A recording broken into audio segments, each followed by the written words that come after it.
Imagine lifting out of your body, traveling back in time, and visiting Darius J Wright. This happened to Amber Hayes, and the shocking part, some of what she saw was later confirmed. And that's only the beginning. From reversing diabetes through meditation and self-love to glimpses of past and future events. Amber's story doesn't just question what's real, it forces us to ask if we can leave our bodies, heal ourselves, and visit each other across time, what else might be possible? As always, please subscribe, like, comment.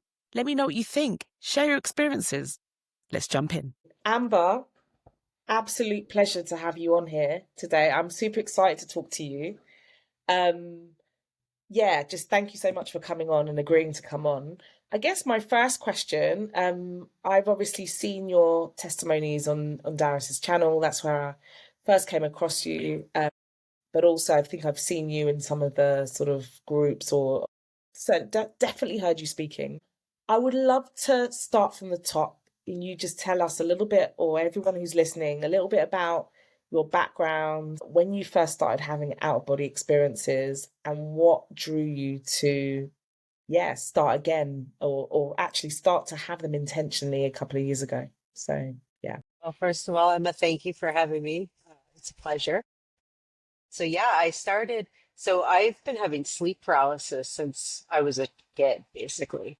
And it used to scare the crap out of me. I didn't know what was happening. I just remember waking up completely paralyzed, seeing shadow beings floating around the room, and just feeling like something was there to get me. And it really scared me. And it wasn't until a couple years ago when I came across an interview on Jeff Mara, and he was interviewing Darius.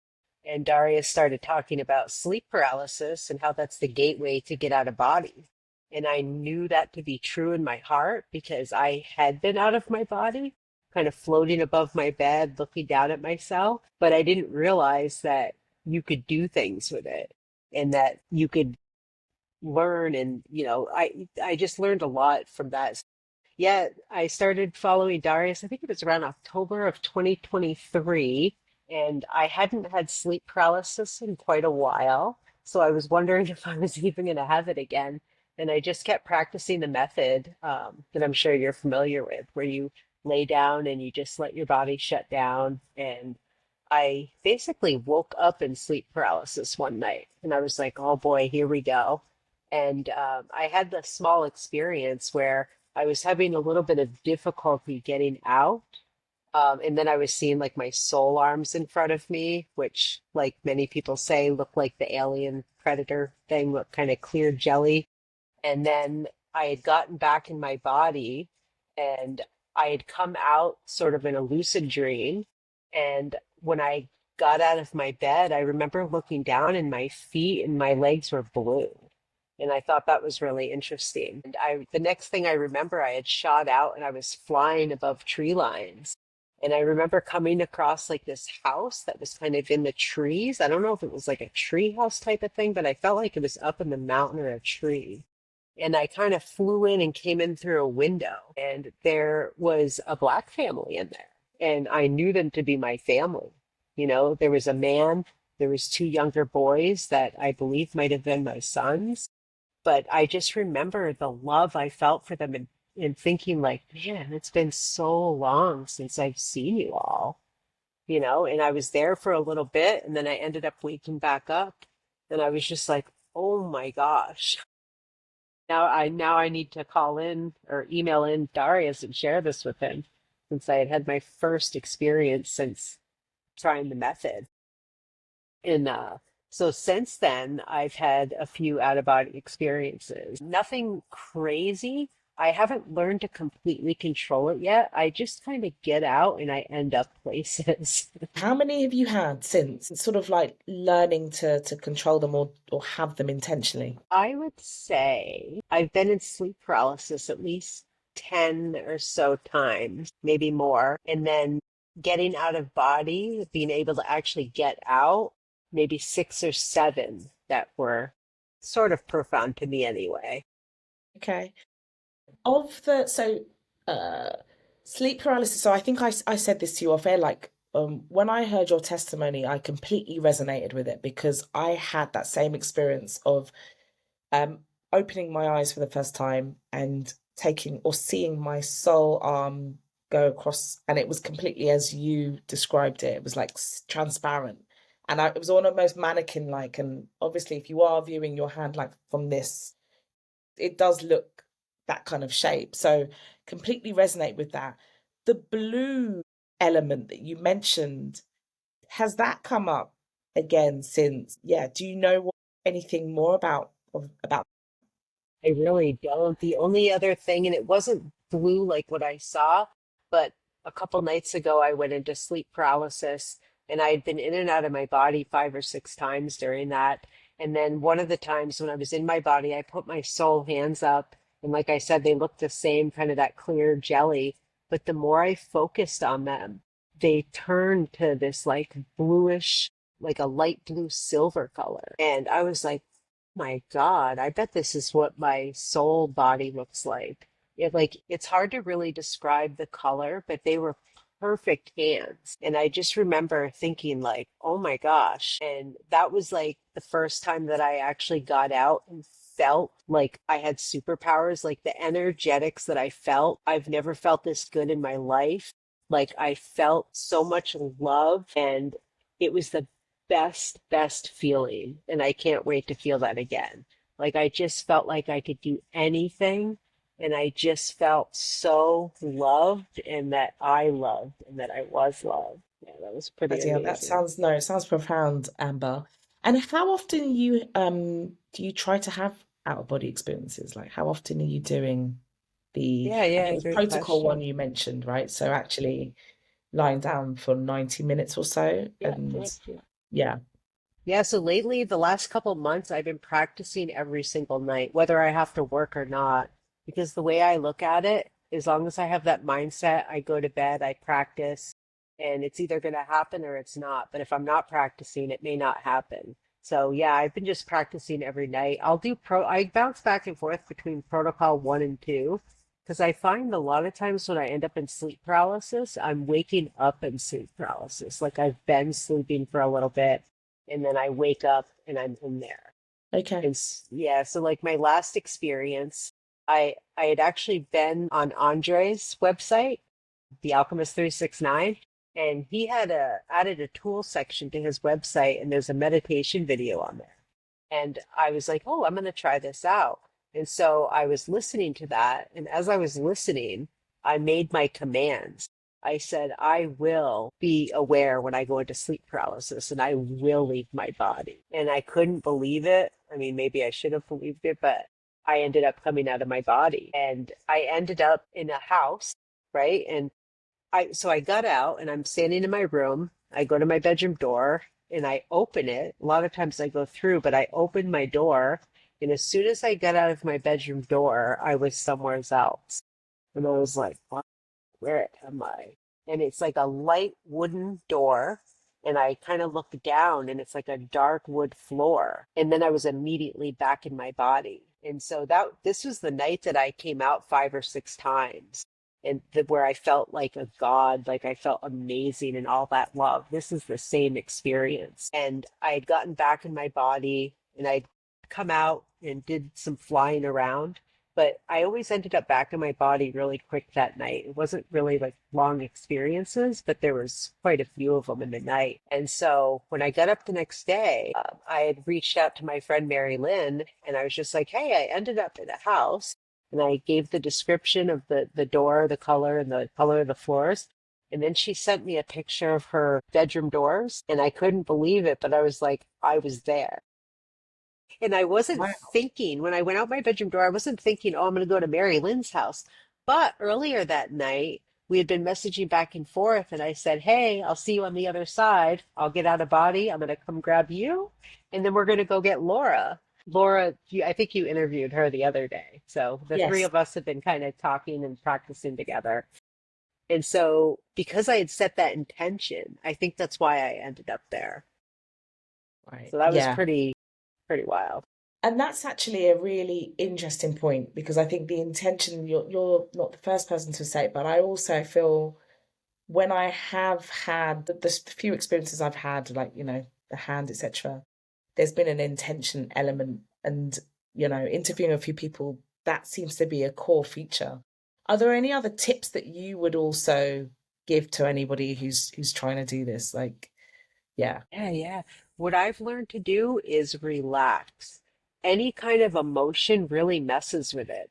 I find when I get stuck in my body where I'm in sleep paralysis and like I can move my arms and my legs, but I can't get my head and torso out, I'm being too forceful with it, not just physically, but emotionally. Where I start to feel this frustration of, oh my gosh, I'm finally in sleep paralysis. I need to get out. Ugh.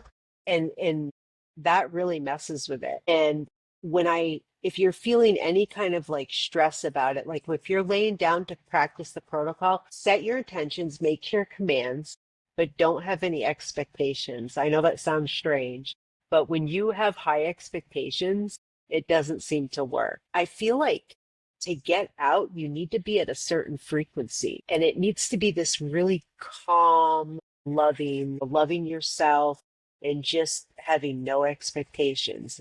And I always seem to have success when that's happening. Okay, fantastic. So you talked about some of your experiences. I would love to hear more about some of the most interesting or wildest experiences that you've had. So maybe you can give us a selection of those. Yeah, yeah. So probably my most interesting one to this day, and I think it was more because it shocked me more than anything. I got out of body one night and I had gone through my bedroom door and then I had gone through my front door. I remember I was going to open my front door and I heard my bird make a noise and I was like, "Ooh, I don't want to wake her up." So I went like this with my hands and I was like, "Oh," so I just went right through the door. And then I was laying outside was completely different than what it looks like right now. Like I live in condominiums, so there's condos everywhere. There was no condos. It was just grass everywhere. And so I remember laying down on my back in the grass, and the grass just felt so good. And I started flying like across the grass on my back. And then I ended up back in my body.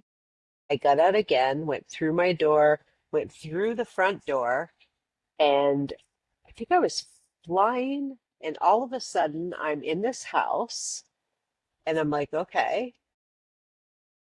I look up, there's like white ceilings, and it's like a wood floor. And I look across and I see Lisa sitting at a table. And I was like, oh my gosh, but she looked younger. And I was trying to get her attention and I couldn't. And so I flew up and I like hit both hands on the ceilings and I came back down. And when I got back down on my feet, it looked like she was looking right at me and she was like, oh, hello. But I could sense that somebody was coming from behind me. So I kind of looked back into my left and I see a man with short hair, black sweatpants, no shoes, no shirt, and a black dog. And the dog kind of walked past me to the left, walked towards, stood there for a minute, and then turned around and started walking back towards me. And the man, who ended up being Darius, had come from like behind me over to the sink. And I think he was like doing dishes or something. And so I walked over and I stood to the right of him and I put my hand up to like grab his arm, but my hand went right through his arm and right through his chest. And as soon as I had the thought, that's enough of that because I wasn't getting anybody's attention, I was instantly out of there and I was in like, it was like grass and like a tree line. I have no idea where I was, but I just started flying up along the top of the trees. And I ended up like going on my back and flying like that. And I got going so fast that my stomach had butterflies, like if when you're on a roller coaster. But yeah, that was a trip. And so the first thing I did, I messaged and I said, hey, I think I might have seen you out of body. And I saw you and a dog. And I gave a description of the dog. I said, I almost want to say it's a black lab, but it's not a black lab because it doesn't look like any dog I've ever seen. Well, it turns out the dog was an Australian Peppy dog. I think I'm saying that right. So I wouldn't have ever seen that dog because they're only in Australia. And so Liz sent me a picture of the dog, and I couldn't believe my eyes. And maybe a couple weeks later, I got on a call with Darius and was explaining to him what I saw, and he started showing me pictures. So Darius had short hair, So he was much younger in this picture. In the picture that sent me of the dog was much bigger. And so I'm thinking like this has to be like a previous time event or something. And so after talking with Darius, finding out that so the dog's name is Shadow, finding out that they did have this dog Shadow when he had short hair, he was kind of able to pin a time frame of when this would have been. And so he started pulling up pictures of Shadow and himself at that time. And I couldn't believe my eyes. I'm like, this shit's real. Like I was there. Wow. Wow. Yeah, so That's that was that's pretty wild. wild. Yeah. That's wild. And so talking to Darius, because he kept using the word target, like targeting him. I was like, you used the word target. I said, but I wasn't targeting. I said, I just ended up there. And he said, well, were you thinking about us like before you went to bed? And so I thought back because Jeff was on the call with us and we had been watching interviews with him and going back and watching replays. I think we had some homework for one of the upcoming telepathy workshops or something. And so we had been watching like a whole bunch of stuff with him. So yeah, that's how it can happen for sure. And so is that so sorry, that just blew my mind. But when it comes to accessing fields, is the theory that as long as you're in the presence of that person, whether digitally or physically, you could Yeah, potentially access or command, yeah, access yeah, to that I think person. so. That's my experience so Wow. far. Yeah. And I think the more like you're practicing with people and talking with people, like my friend Mary Lynn, I ended up at her house. And when I got out of body, I wasn't thinking, I wish I could control where I go, but I just ended up there and didn't realize it was her house until she sent me pictures. So But you seem yeah, to yeah. be rocking up at people's houses. So Amber, you might be Two in people mine so far. later on. I could be, right? So, okay, that's super, super interesting. And most of the experiences you've had, would you say they're time events or future or past time events, or would you say that you've also accessed other, you I know? have actually a really good story about accessing a future time event. I had a lucid dream one night where I was flying on the top of like these buildings. And as I'm flying along, I kind of stop above like this alleyway and I'm looking down over this alley. And as I'm looking there, I see all these people running down the alleyway, like they're running from something. And I didn't really think much of it, but I could sense that there was like a being with me. And the being said to me, I think it was telepathic, everything's going to be okay. And so I woke up, I back in my body, woke up. Well, a couple days later, so I had a coworker that had been up to Vermont to work at our facility. And so his last night there was a Friday night, and he really wanted me to take him to downtown. And I've really been avoiding downtown because it's just gotten crazy. This is a downtown Burlington, Vermont. And so he talked me into it. I was like, all right, I'll take you. I'm going to this bar called the Red Square. And we went inside, we got a drink, and then we went and sat outside. There was like a DJ playing music. So we got a table and we were sitting there talking, laughing, joking, having a good time. Well, all of a sudden, 7 gunshots went off right behind us. And it was so close I could smell the sulfur. So my first reaction was to go down. And when I went down, I took a chair with me. And where I went down, there was like this elongated window that they use as another door when it gets really busy. And so I went down in front of that. And so all these people came and were storming out, and I got trampled on. Well, my friend was able to get his arms around my torso and lift me up and get me on my feet. And he's like, we got to run. And so we started running down the alleyway. And that's when I realized, holy shit, this is the alleyway I was looking down upon when I was in my lucid dream. Or, I mean, that's an out of body experience when you have a lucid dream. But yeah, I couldn't believe it. I got home and I was just like, holy shit, I experienced a future time event 100%. Must have been scarier. It I was was. talking, yeah, I had a conversation with Graham Nichols a few weeks ago, and he's had a couple of like high profile future time events that he'd witnessed, and it's just sends shivers down your spine. It's like, whoa, Yeah, what I've is got to that? How watch did you that one. feel? How did you feel about that afterwards? I felt like I wanted to share it. I was just like, was I meant to see that so that I wouldn't be as scared? Because I didn't really think much of it until I was running down the alleyway. But in that moment, you're still not 100% sure everything's going to be okay.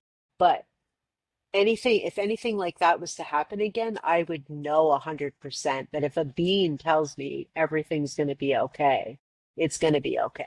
Right. So that was What's the just, being? What I was the don't know. I being? didn't see them. I didn't see them. I just knew that they were there and they telepathically said everything's going to be okay. Wow. And okay, so you've accessed future time events, past. Pass. What else have you seen? Well, I can tell you, and I know there's a lot of conspiracy around this, but I have to be honest about what I see. I was out of body one night and I was flying and I was above water, right? So I was not in water, but I was above water, and underneath the water was the earth. And the earth was not in water. So there was me, there was this layer of water, and then there was the earth. There was like trees. And I think it was a long time ago when the trees were giant trees because the trees were much closer to, if that's the sky and the firmament, they were pretty darn close. They were pretty large trees. And some of them I didn't even recognize, and I was just flying along, and that was 100% the earth under there, and I was above water. So I know there's a lot of conspiracy stuff with that, but and I only say I believe what I see for myself, and I have seen that there's water up there, 100%. So okay, this is interesting. So the way that you look at in fact, that's a question. How do you look at all of this? Did you go into this thinking, I want to have my own subjective experiences? I want to see it for myself before I believe anything. And what do you think? So when I first started listening to stuff, and when I first started hearing him talk about the firmament and all that stuff, I was thinking, my God, please don't tell me he's a flat earther. But the evidence, I'm just saying, like, from everybody, you think about Andre, you think about Corey, you think about everybody else that's been out there and has seen that there's water separated by the waters and that we are in a construct. There's too many of us that have seen this now. Now, I didn't see the whole construct, but saw that there's water above the earth. Like nobody could convince me of any other thing because I was 100% conscious and I was above water and the earth is down there. And have you have you explored further afield in the earth? Have you gone to other? Not really. Like a lot of my out of body experiences, I don't really have control of where I end up. I just end up places and I just kind of see what I see it. I'm really working on getting control. And I think now that I've been above the waters, I think that's the furthest out I've been to my knowledge. I know I've probably been further in lucid dreams and in the dream state, but being consciously out of the body, being out of the water, I had to have been outside of the construct, I'm assuming. I haven't gotten Darius's opinion on it yet, but I did send it to him. And I think he's putting together another testimonial Okay, for me because I okay. still have the rice experiment going You still today. have it going. Yeah. Hold on, let me tell you how many days it's been. I got a days sense app. So at 9 o'clock tonight, it'll be day 251. Well, how far are you going with it? Just out I of don't interest. know. I might as well take it a year now and see what happens. And where can we get an exclusive? Can we see the rice? Like what? Yeah, yeah. You want me to go get the rice? I'll Yeah, go get the either rice. get it or like I'm just curious to Yeah, yeah, yeah. No, I'll get the where rice. you're at. Yeah, so you can still hear me, right? I've got my I can still hear earbuds you, on. yeah. Yeah, so I basically started, it was going to be like a 30 to 35 day experiment. where I wrote, I love you on one jar and I hate you on the other jar. And then I was just going to do that for 30 days. And then people were saying, oh, you should try to reverse the hate jar. And so I was like, that's a great idea. And so I just kind of wanted to just see where I could take it. So this jar here is the original love jar. Okay, So yeah. this rice, like there's no mold in this jar, and you can see how white the rice is.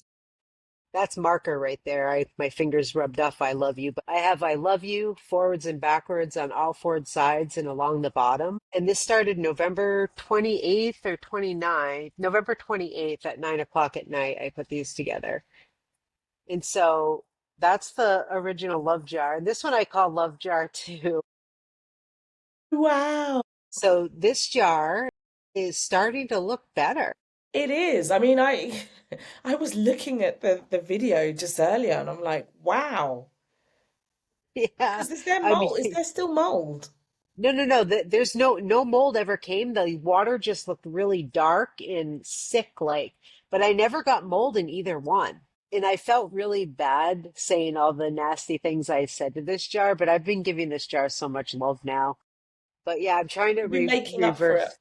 reverse it and nurse it back to health. I'll give you a side by side so you can really Let's see have a the look. difference Wow. in the two jars. Yeah, yeah, yeah. So you can see the original hate jar. Whoops, do I have that centered in the camera? There we go.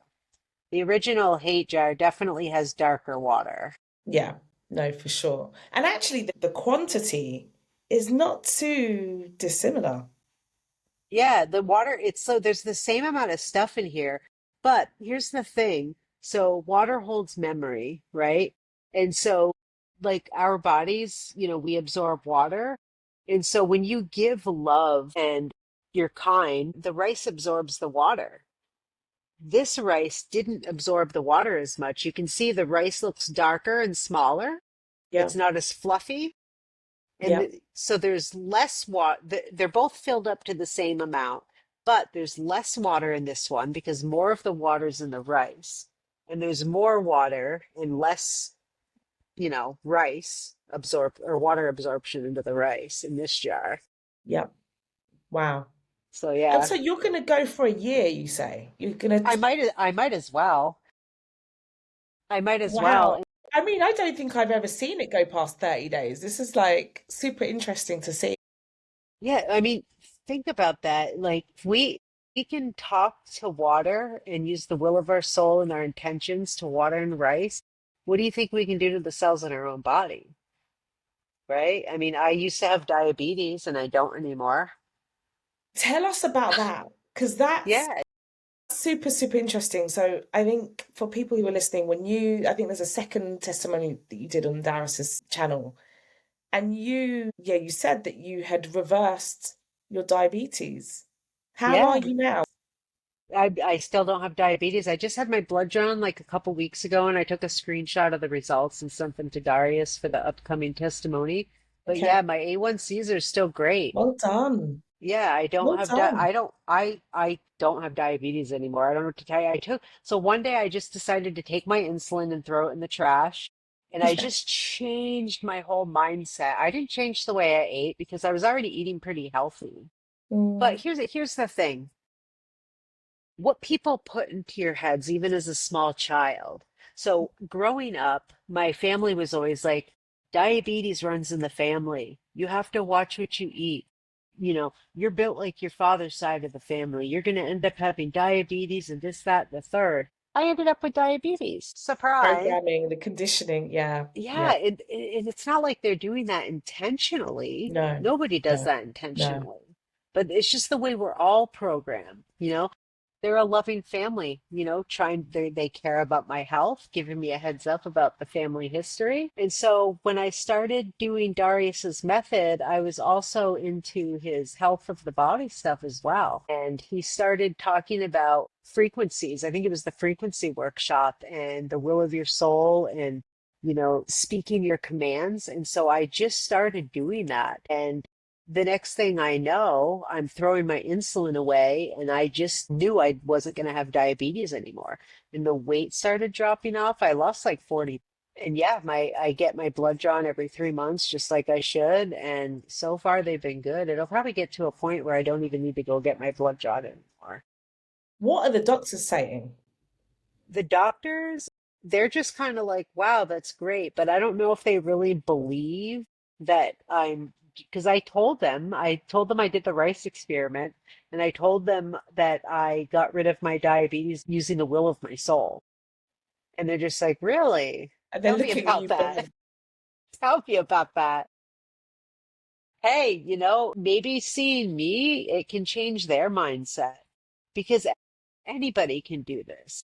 You see people that, unfortunately end up with like cancer, and the doctors are like, oh, you're at this certain stage, like stage 4, you only have so many months to live. Say they tell them 3 months to live, and 3 months they pass away because that's what they think they're supposed to do. But there's some people that haven't bought into it and they end up healing themselves. So there's something to that. And I think anybody can do it. So talk us through exactly what you did. So I did a lot of meditating, and I literally talked to my cells. I talked to my pancreas, I talked to my heart, I talked to my cells, my blood, just telling them that they are gods, that they are healthy, and that they are not sick. And I love you. I say things like that. And I had to learn to love myself. I never loved myself before. And it's a whole new mindset that you have to have. You have to not believe that you're sick, right? Because it's all about your belief system and your intentions. If you have any doubt in your mind, it's not going to work. You know, I watched, before I did the rice experiment, I did some research and I watched some YouTube videos of other people that did it. And when it didn't work, the common denominator is they didn't buy into it. Like they weren't putting their emotions into giving love to the love jar and doing the opposite to the other jar. They missed that part, and that's why it didn't work. So Okay. I knew what I had to do. And how long would you say it took before you saw results? Oh gosh. So I started, well, let's see, if I started with Darius in October of 2023. Well, let's see, if we have a second, I can give you, because I know you can edit some of this stuff out. Let's see, you can go to my chart. I'll tell you when my A1C was bad. That will give us our time frame. So let me see what this is, an A1C. Nope, that's a good one. Let's get back a little bit. So November 2024, I had a good A1C. Let's go back a little further. Here's May 6, 2024, and that one's good. June 2022. Okay, so June in 2022, my A1C was, you might not be able to see it, was a 12.1. I think the one before that was a 12. I think it got up to a 12.9, and they put me on insulin. So, yeah, the highest one was a 12.9. They put me on insulin. When I threw away my insulin, so what was that date again? Let me just find the one that was 12.9. Okay, 12.9, November 12th, 2021. Okay. Okay, Okay. you can see the date up there. Yeah. I threw my insulin away. Let's see, Darius was 2023, October. I want to say the early spring of 2024, I threw my insulin away. Okay. Maybe later spring, but it was right around the springtime because I remember doing this over the summer and into the fall, and that my A1Cs slowly started getting better. And I couldn't believe it. My next A1C after that was like a 5.5. And 5.5, Is low. super That's low. normal. That's No, that's normal. normal. Okay. Yep, yep. I'm trying to find so many in here. So my most recent one was 6.9, which is still good. So 6.9 means that your average blood sugar is like 151. So you figure when you eat food and then your blood sugar can go up to like 150, 175, 180, and then it goes back down to like 110. Okay. So basically, what an A1C does is it tests your blood sugar over a 3 month period. And I think it like averages it out or something like that. Okay. Okay. Okay. So it was meditation.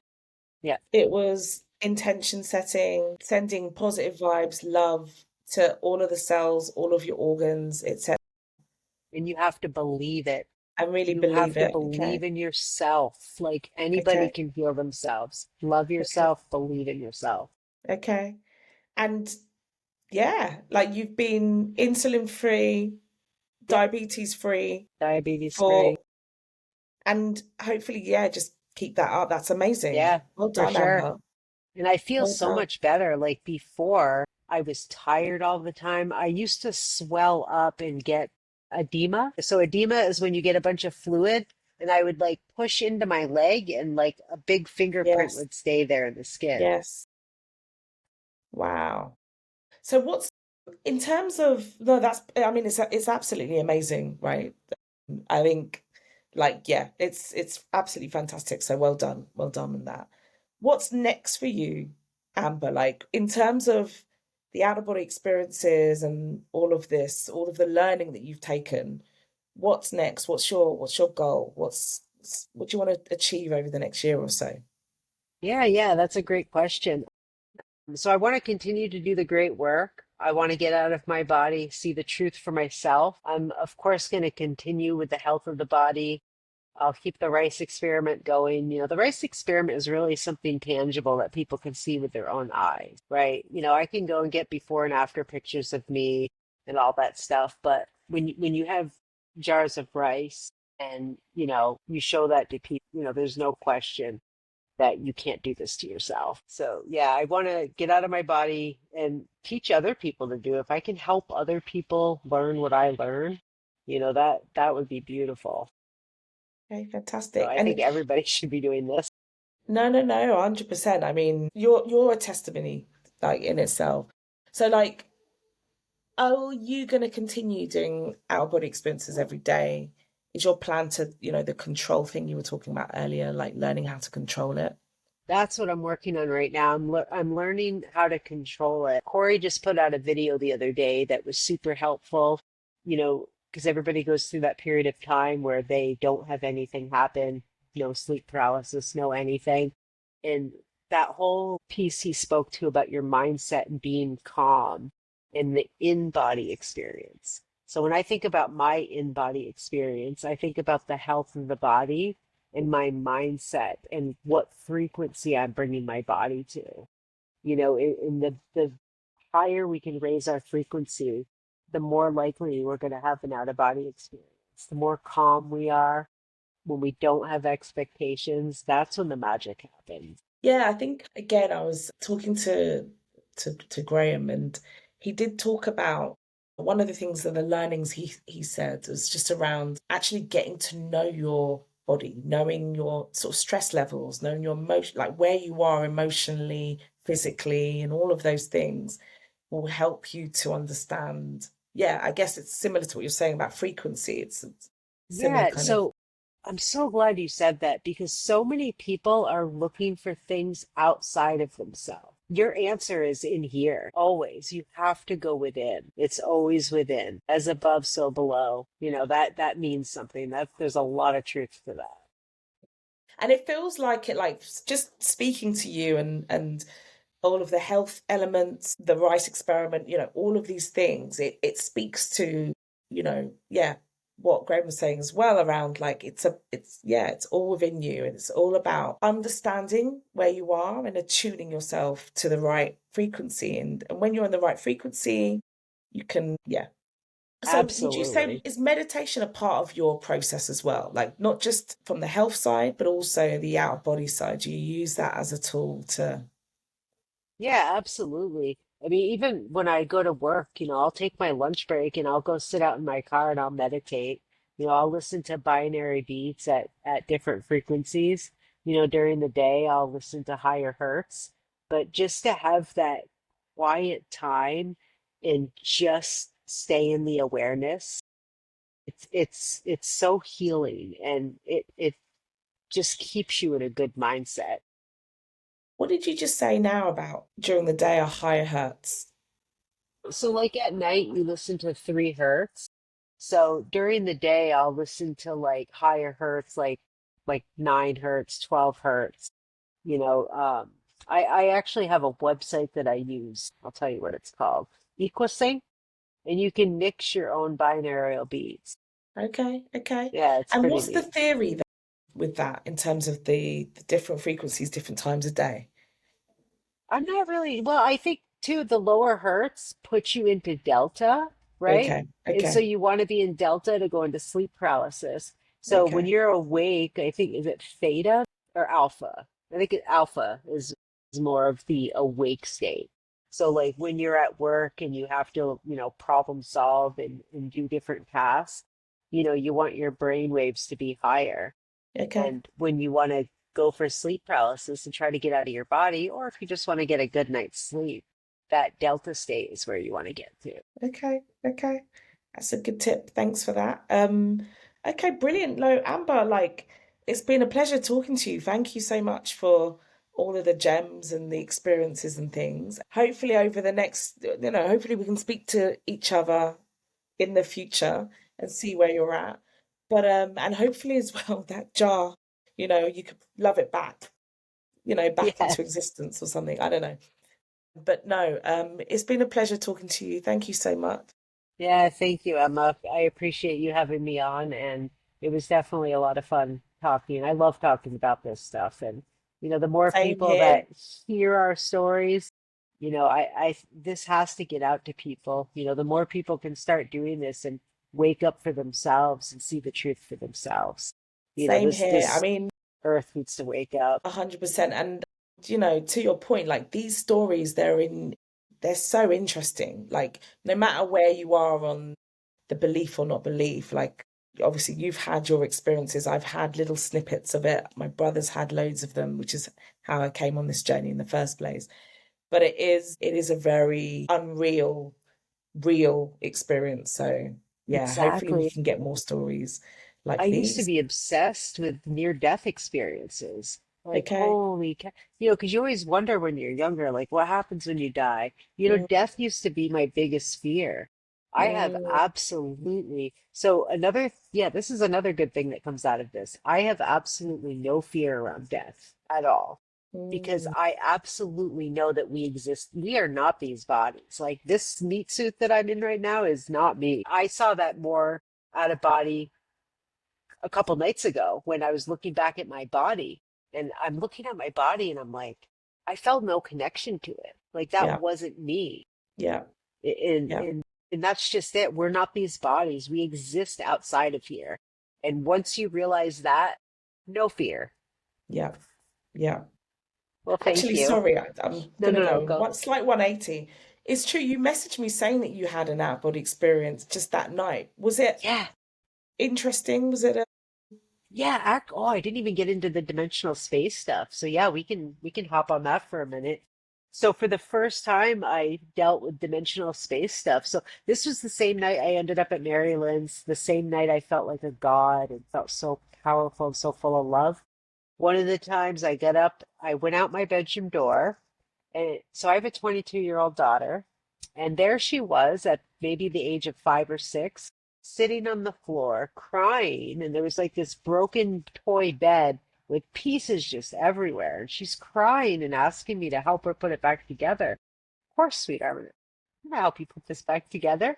But then I was back in my body. But I knew it was dimensional space stuff because I knew I was out of my body. And I knew that my daughter was never this age in this apartment. So then I got out again and I started looking at my body, felt no connection to it, started like reaching down in the bed to like touch my face, right? And just doing that. And then my body gets up and starts walking. So this is when I know we're in dimensional space stuff because there's no way my body was up walking around. But what? my body gets up like she's just tired and getting up to maybe go to the bathroom or something. She's like sitting on the end of the bed. And I was like, oh my gosh, I better get back in. But I couldn't get in. And so she gets up and she walks out the bedroom door. She starts walking down the stairs. And I'm like running after the body, like trying to get back in, and I can't. And then I wake Sorry, up back in what? my body and then I wake up in my body back in my bed. So I knew that was dimensional space stuff. It's almost like I had the thought of what if my body was to move or get up? And then that's exactly what happens. Like our thoughts literally come to life. I can see where this could get out of hand. And if people don't know what's going on, I can see where, but I had no fear at all. I was just kind of having fun with it. What was, sorry, like we were just ending the podcast, but hold on, let's just rewind a second. So when you, okay, first of all, when you were prodding yourself on the bed, Yeah. how real, like how were Oh, I you? was real. Like you and I right now, it's like that.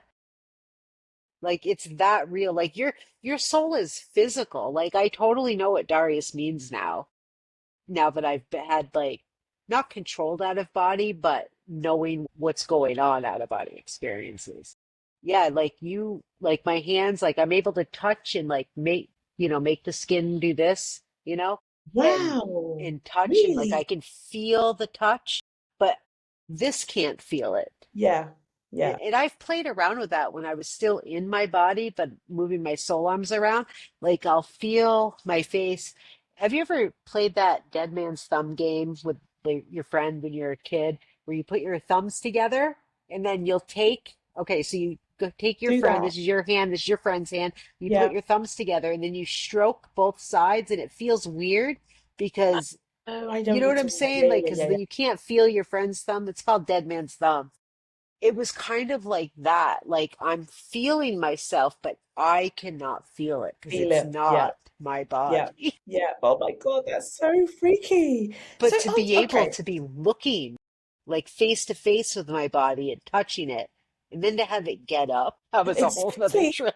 And to stay with it. Do you know what I Yeah. mean? Like, how did you, okay, so you must have had quite a few experiences to kind of like help you get rid of the fear. You must have had a number of like, and obviously I know like because I'm in the group as well, like Yeah. it's all about like you have to eradicate the fear Yeah. and you have to sort of, so I can't even imagine how It's weird.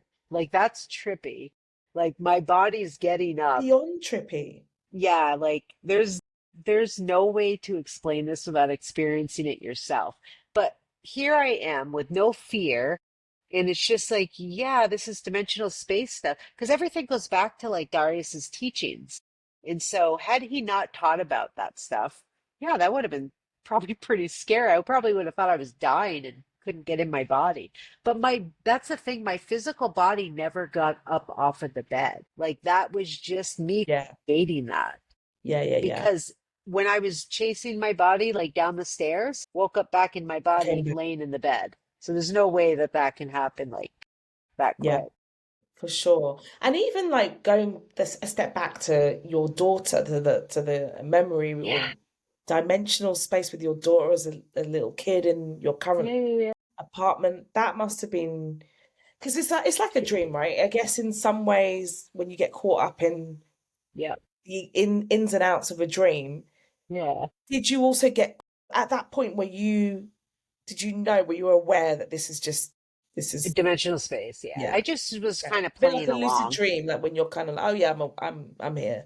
Yeah, yeah, yeah. Yeah, and I thought about it afterwards, and when Darius says like thoughts, like you can interact with them, taste them, touch them, smell them. I don't know whose thought that was or how that happens, but because it's not like that was a pastime event because when my daughter was 5 or 6, we didn't live here. Yeah, So yeah, it must have been my thoughts, or maybe she had a memory of that I don't remember, and her memory was living right there. Like that's another thing that it could have been. I just don't know for sure. I just know that it wasn't real. Yeah, it was trippy as heck. it is trippy, right? And I guess Yeah. actually just one last question before I Yeah, let you go. Um, yeah, with family and friends, are you open with your family and friends about your experiences? I am. And actually they're all pretty accepting. I do have one sister that thinks that something bad can happen to me. Like she'll send me like fear-based YouTube videos. She does watch Darius though, but has this she thinks that like somehow my body can get possessed or something, which absolutely cannot happen. So, but they're all very accepting of it. And I do have another sister that actually experienced sleep paralysis. She actually had more intense experiences with it than I did as a child. Like she Okay. would come out and like see and hear conversations that were happening a couple floors up in the house and be Wow. able to like relay that to us. Where me, I was just kind of floating and hovering above my bed and seeing Wow. shadow figures coming around everywhere. But like when you were having those experiences, like the fact that you're saying like your sister could relay conversations, what did you guys think was going on? We didn't know. We didn't know. We just thought it was like some kind of a dream thing. But when my sister was able to like say, "Hey, you two were doing this and saying this and it was true." My dad never believed any of it, but I was like, "There's something to this. This is weird." Yeah. Like we Yeah. didn't know what was going on. We just Yeah. knew it was like scary and all the information. Like if you were to Google sleep paralysis or look up sleep paralysis when I was younger, there would be fear-based stuff on there. Like oh, the old lady sitting on the chest and The old the old hag. stories, Yeah. ridiculous stuff. But yeah, as soon as I heard that interview with Darius and what he said about it, all fear went away because I knew I was like, that makes so much sense. And when thoughts create, I was creating those shadow beings because here we go in sleep paralysis again. I'm going to see shadow people. There's the shadow people. And that can really get out of hand if you don't know what you're doing. Sure. Well, A no, reason to look, share this with Amber, everybody. that seems to be the case with me. 10 minutes later. Yeah, No, thank you so much. No, thank you again. Yeah, really insightful stuff. And I hope we can have another chat in a few months' time and definitely. Definitely. yeah, Yeah. Thank you. see where you are. Very Thank you so glad to come much. on. Thank Yeah, you. take care. Take care. Bye. Bye.